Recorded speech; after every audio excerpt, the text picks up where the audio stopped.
बहुत ज्यादा ऊंचाई में है भाई ये जगह।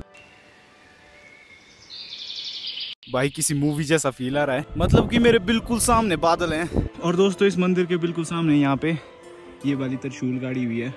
और जो इसकी हिस्ट्री है ना वो बहुत ज्यादा अमेजिंग है भाई। पूरे देवताओं के लिए बहुत ज्यादा खतरा बन गया था एक तो एट द एंड महादेव खुद आके प्रकट हुए और महादेव ने उसके साथ लड़ाई की जलंधर के साथ, और वो लड़ाई बहुत ही ज्यादा भयानक थी। दो आदि शक्तियां आपस में लड़ रही थी। तो ये जो बिजली महादेव जगह है यहाँ पे उस लड़ाई का अंत हुआ जिसमें महादेव जी ने आखिर में जलंधर को हरा दिया।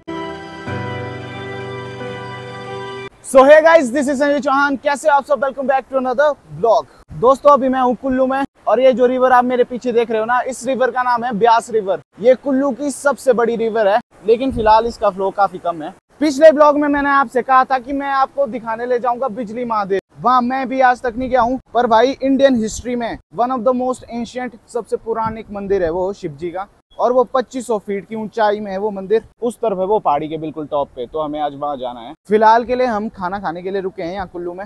यहाँ कुल्लू में एक छोटा सा ढाबा है, तो यहाँ पे बहुत अच्छा खाना बनता है, ऐसा मेरा दोस्त कह रहा था। तो मैंने सोचा चलो ट्राई करते हैं। भूख भी लगी है एक तो बहुत ज्यादा ना।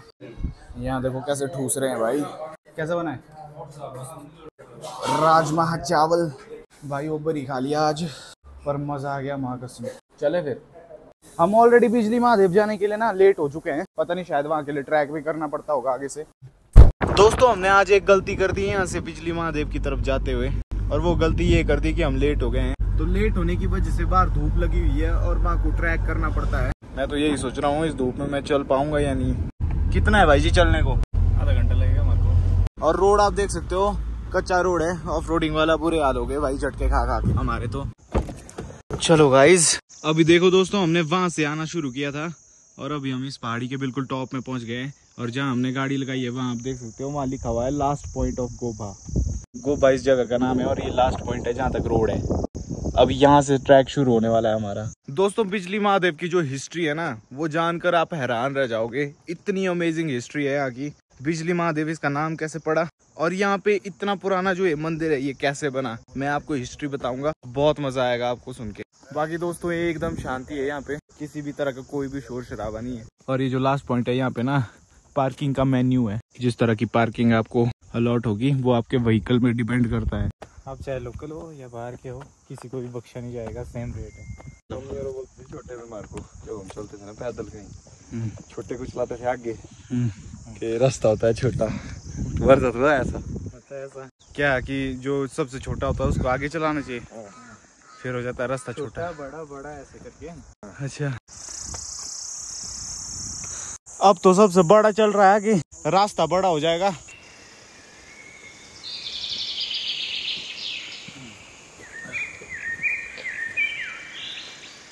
दोस्तों अब यहाँ से बिजली महादेव तक रास्ता ऐसे जंगलों के बीच से ही है। तो बीच में अगर कोई रास्ता भटक जाए तो उसकी गाइडेंस के लिए जगह जगह पत्थरों पे एरोज बनाए हुए देखो। तो ये एरोज हमारी हेल्प करेंगे अपनी डेस्टिनेशन तक पहुंचने के लिए। और ये एरोज हर थोड़ी थोड़ी दूरी पे बनाए हुए हैं। यहाँ देखिए, ये देखिए दोस्तों, बहुत ही घना और भयानक जंगल, और इस जंगल में बहुत ही भयानक जानवर हैं। जैसे कि ये आप देख सकते हैं। सेफ रहना पड़ेगा। बहुत ज्यादा थकान हो गई यार। कितना बचा हुआ है भाई जी? 12 बस यही है, ज्यादा नहीं है अभी। अच्छा शुक्र है। यहाँ देखो हमें गौ माता मिली है और एक वो ये मारेगा तो नहीं? मारेगा ही। ओए देख क्या रहा है? ओए निकल, अरे देख क्या रहा है? ओए जर का इसको रहा ज्यादा ना देख तू, ठीक है ना भाई। इंसान तो इंसान, भेड़ भी इज्जत नहीं करती है मेरे दोस्त की। भाई जी कितना रहा? ये बोल रहा है जब से हमने ट्रैक शुरू किया ना तब से कि बस यही है, और वो यही नहीं अभी तक पहुंचे हम। वो देखो दोस्तों यहाँ पे एक छोटा सा वॉशरूम है बनाया हुआ। दोस्तों चंबा का खजियार हमारे हिमाचल का शांगढ़ जहाँ मेरा घर है, आपको दिखाया होगा मैंने। बिल्कुल सेम वैसा ग्राउंड है, देखो बहुत बड़ा ग्राउंड है और बहुत ही ज्यादा सुंदर लग रहा है। अभी हमने उस तरफ जाना है। यहाँ देखो लोकल्स ने अपने जानवर चरने के लिए छोड़े होते हैं इस ग्राउंड में। घास भी एकदम हरी हरी है। ये जो आप यहाँ पे देख रहे हो, यहाँ पे बारिश का पानी भी इकट्ठा होता है, और इसके अलावा यहाँ पे देखो एक पाइप लगाई हुई है, उससे भी यहाँ पे पानी इकट्ठा किया जाता है। जितने भी इस ग्राउंड में जानवर चल रहे हैं ना, गाय बैल भेड़ बकरी जितने भी हैं, वो सब यहाँ पे पानी पीते हैं, उनके लिए ये। बाकी यहाँ देखो भाई कितनी सारी दुकानें लगी हुई है। गाइस जरा देखो ये देख के ऐसा लग रहा है जैसे आसमान बिल्कुल मेरे सामने हो। बहुत ज्यादा ऊंचाई में है भाई ये जगह। और अभी जो ये रास्ता आप देख रहे हो, ये रास्ता मंदिर की तरफ जा रहा है। भाई किसी मूवी जैसा फील आ रहा है, मतलब कि मेरे बिल्कुल सामने बादल हैं। ये देखो दोस्तों, यहाँ आके एक चीज तो क्लियर हो गई कि इस चीज में कोई भी शक नहीं है कि बिजली महादेव पहुंचते ही आपको जो व्यू मिलता है ना, वो बहुत कमाल का होता है। अब यहाँ देखो भाई, बिजली महादेव की एंट्रेंस पे रजाई कंबले सूखने रखी हुई है लोकल्स ने यहीं पे। यहाँ देखो भाई, घर है यहाँ पे किसी लोकल का। देखो कितना प्यारा घर लग रहा है, मतलब इसका जो डिजाइन है ना बहुत अच्छा लग रहा है। कटिंग किया हुआ देखिए, हेयर स्टाइल तो बड़ा मस्त है इसका। तो यहाँ पे अब शूज उतार देंगे हम और चलते हैं अब ऊपर। ये यहाँ पे मंदिर है और यहाँ पे अंदर पूजा चल रही है अभी। और इस मंदिर के ठीक सामने देखो ये क्या है, बहुत ऊंचा है भाई। और इसको पता नहीं किस तरह से टिकाया होगा यहाँ पे। अब इसकी हिस्ट्री नहीं पता मेरे को ना, क्या चीज है और क्यों है यहाँ पे। चलो दोस्तों, सबसे पहले ना मंदिर में जाके आशीर्वाद ले लेते हैं। अंदर का मत डालियो भाई, धूप लग रही है यहाँ पे यार। मंदिर में हमने दर्शन ले लिया है। बढ़िया हुआ, चल चल बढ़िया हुआ तेरे साथ। परिक्रमा करके आते हैं भाई। पूरा मंदिर देख के आ गए हम, आशीर्वाद भी ले लिया हमने। जाओ। और दोस्तों, इस मंदिर के बिल्कुल सामने यहाँ पे ये वाली त्रिशूल गाड़ी हुई है। इसका मेरे को हिस्ट्री पता है कि ये त्रिशूल क्यों यहाँ पे लगाई हुई है, और जो इसकी हिस्ट्री है ना वो बहुत ज्यादा अमेजिंग है भाई। अभी दोस्तों आराम से बैठ के आपको मैं यहाँ की कथा बताता हूँ। तो हुआ कुछ ऐसा है, एक बार जो हमारे महादेव जी है ना, वो बहुत ज्यादा क्रोधित हो गए थे इंद्रदेव पे। तो उस क्रोध में उनकी जो तीसरी आंख है वो ओपन हुई, और उसमें जो क्रोध की अग्नि होती है ना, वो उन्होंने गुस्से में इंद्रदेव के ऊपर छोड़ दी। उस क्रोध अग्नि से बचने के लिए इंद्रदेव पूरे संसार में हर जगह भागते रहे, परंतु उसका ऐसा रहता है कि अगर वो क्रोध अग्नि एक बार शिव जी की आंखों से किसी की तरफ चली जाए ना, तो वो तब तक पीछे नहीं हटती जब तक वो उसका नाश ना कर दे। तो इंद्रदेव को ये डर था कि वो हर जगह भाग रहे हैं उस चीज से बचने के लिए, पर वो बच नहीं पा रहे हैं। तो एट द एंड जाके वो महादेव जी के पैरों में गिर गए और उनसे क्षमा मांगने लग गए। तो हमारे महादेव जी बहुत ज्यादा भोले हैं, तो उनको दया आ गई। अब ऐसा था कि उसको वापस तो लिया जा नहीं सकता था, तो महादेव ने उस क्रोध अग्नि को समुद्र में डाल दिया। वो जो क्रोध अग्नि थी उसमें लाइफ फोर्स थी, जिसकी वजह से जन्म होता है जलंधर का। जलंधर शिव जी की क्रोध अग्नि का एक रूप था, जिसका जन्म बिल्कुल वैसे ही हुआ जैसे एक बेबी का होता है। तो जब जलंधर पैदा हुआ उस क्रोध अग्नि से, तो इंद्रदेव को ये डर था कि जलंधर अगर अब तपस्या करने लगेगा ना, तो वो इंद्रदेव की जो पोजीशन है ना देवता के किंग की, देवताओं के राजा की, वो खतरे में आ सकती है। क्योंकि जो जलंधर है वो केपेबल था एक किंग बनने के देवताओं के लिए। तो इंद्रदेव को इस चीज का डर था। तो इंद्रदेव जलंधर को खत्म करना चाहते थे किसी भी हाल पे। जो इंद्रदेव और जलंधर की दुश्मनी फिर पनपी, उसके रिजल्ट में जो जलंधर है उनके माता जी को हानि हो जाती है इंद्रदेव की वजह से, इस पूरे झगड़े के बीच में। और अपनी माता को खोकर जो जलंधर है ना, वो बिल्कुल अगेंस्ट हो जाता है देवताओं के, और वो मिल जाते हैं राक्षसों के साथ। तो जलंधर बहुत ही ज्यादा शक्तिशाली था। इसमें काफी सारे जो गुण थे वो शिव जी की तरह थे, क्योंकि ये शिव जी की शक्ति से प्रकट हुआ था। उनमें से एक गुण ये था कि जलंधर जो है वो भी त्रिशूल धारक था। बस फर्क ये था कि जलंधर लेफ्ट हैंड से त्रिशूल पकड़ता था, और जो हमारे महादेव है वो राइट हैंड से त्रिशूल धारण करते हैं। तो जलंधर अब पूरे देवताओं के लिए बहुत ज्यादा खतरा बन गया था एक। तो एट द एंड महादेव खुद आके प्रकट हुए, और महादेव ने उसके साथ लड़ाई की जलंधर के साथ, और वो लड़ाई बहुत ही ज्यादा भयानक थी। दो आदि शक्तियां आपस में लड़ रही थी। तो ये जो बिजली महादेव जगह है, यहाँ पे उस लड़ाई का अंत हुआ, जिसमें महादेव जी ने आखिर में जलंधर को हरा दिया, और जलंधर को यहीं पे गाड़ दिया महादेव जी ने, और उसी के ऊपर ये जो त्रिशूल है ये भी गाड़ दी। तो ये यहाँ की हिस्ट्री है।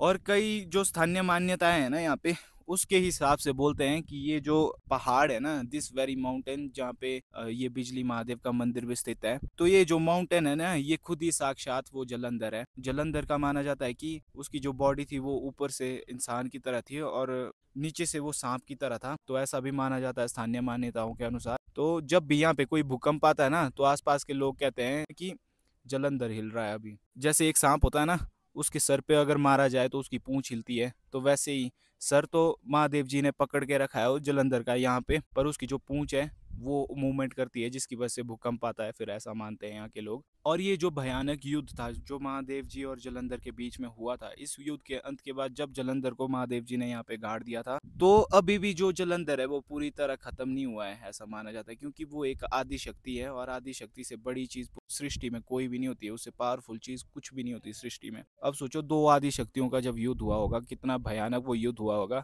जिस टाइम महादेव जी ने जलंधर को इस जगह पे गाड़ा था ना, तो महादेव जी ने एक आवाहन किया था बिजली का, जो हेल्प करती है जलंधर को इस जगह में गाड़ने के लिए। तो बिजली का आवाहन करने से मतलब ऐसा है कि कोई नॉर्मल बिजली नहीं, बहुत ही लार्ज स्केल पे बिजली। अब आप खुद देखो कि जब 2 आदि शक्तियां आपस में लड़ रही हैं और किसी एक आदि शक्ति को खत्म होना है ना, तो कितनी ज्यादा पावर की जरूरत पड़ेगी। तो उस लेवल की बिजली का आह्वान किया था महादेव जी ने। तो ये तो हो गया कि यहाँ पे शिव जी का मंदिर कैसे स्थापित हुआ, क्योंकि शिव जी जो है वो जलंधर के सिर पे विराजना चाहते थे, तो उनका मंदिर यहाँ बनाया गया। ये तो हो गई बात इस जगह को महादेव का नाम कैसे पड़ा, पर इसके आगे बिजली वर्ड इसलिए आया है क्योंकि यहाँ हर 12 साल में एक बार बिजली गिरती है। वो बिजली गिरती है यहाँ पे शिवलिंग में, और शिवलिंग के इससे बहुत सारे पीसेस हो जाते हैं जो कि अलग अलग जगह बिखर जाते हैं। तो यहाँ पे जो पुजारी है फिर उनको एक ड्रीम आता है, ड्रीम में वो देखते हैं कि हर एक टुकड़ा कहाँ कहाँ जाके गिरा है, और जब वो उठते हैं तो उन टुकड़ों को ढूंढ कर लाते हैं और फिर से जोड़ के शिवलिंग को बनाते हैं। पर यहाँ पे बिजली क्यों गिरती है, तो यहाँ पे बिजली हर 12 साल में इसलिए गिरती है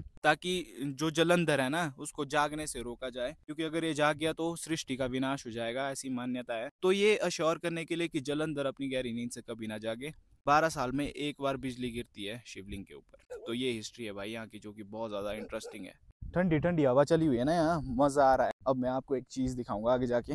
ये कुल्लू सिटी का एक बहुत ही बड़ा शहर है जिसका नाम भुंतर है, और पूरी भुंतर सिटी दिखती है यहाँ से, देखो। तो भाई बहुत बड़ी सिटी है और यहाँ से पूरी दिखती है टॉप से। मैं सोच रहा हूँ जलंधर जाग गया ना इस टाइम पे।